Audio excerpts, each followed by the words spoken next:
Tulo na siya fresh.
Ito ni jamu. Ikaraw ga. Hugas gani ka luya. Ha? Luya mo mag-iibot tanan luya na mo.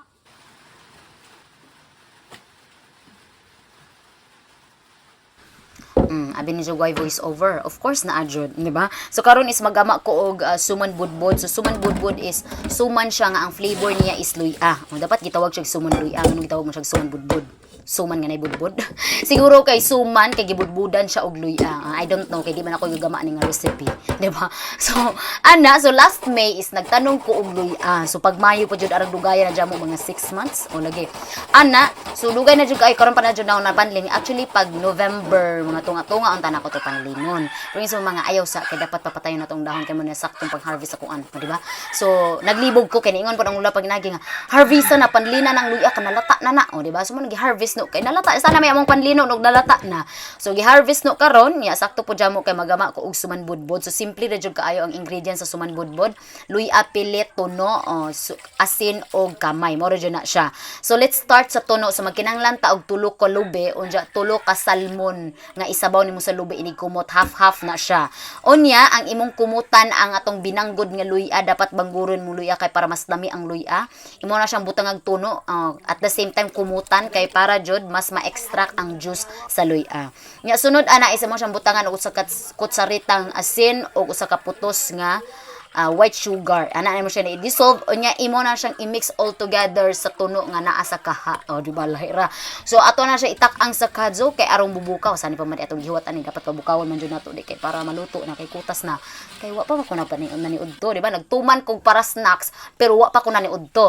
So while waiting for that nga mubukaw ato ang ato sang singa ni magguran og sapaw ni atong dahog saging kay para muhamis para mahinlo kay dili man nato ni pwedeng bason og tubig kay Suman Budbud man ni suman man ni dili man ni siya kay dinumugan di ba? So muna ang pinaagin siya pa mahinlo at the same time mahamis siya. Diba? So sa nibukaw na ibutang na nimo ang pilit mo na ang pilit nga gimuwan no ganihang alas 6:30 alas 7 ba to.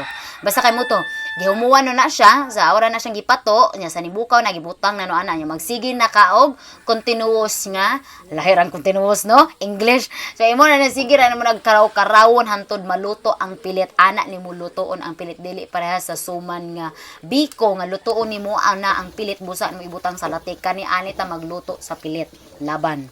Diba? So, imo na siyang sigig karaw-karawon. So, sa maluto na siya, imuharang akwaan ng idzang kadyo kay para dili mapagod, no? So, imo na siyang man ana is itungtong na nato na ana kay ato na nang alukuton. So, magkuha ra kag mausang kutsara mga sakto ra gupon nga malukot. Nya, makita ninyo nga ang direction sa pikas nung kamot ug pikas kamot dili pareha. So, opposite siya nga direction. Inana ang paglukot. Nya, imo ra nang pilo-pilon sa kilid. Human ana, kana. So, ibutang na nimo na ana sa nigo. Unja repeat ra, di ba? So lukot ra jud para na sa sitwasyon, di ba? So after ana nga maglukot mo nang bangano na pala sa kay para daw dili masudlag tubig ni dungag kay dungago nang puna siya. So kaning maglukot tag suman bibo jud jamo kay di mahurot ang istorya, di ba? And that's it. This is Miss Cynthia.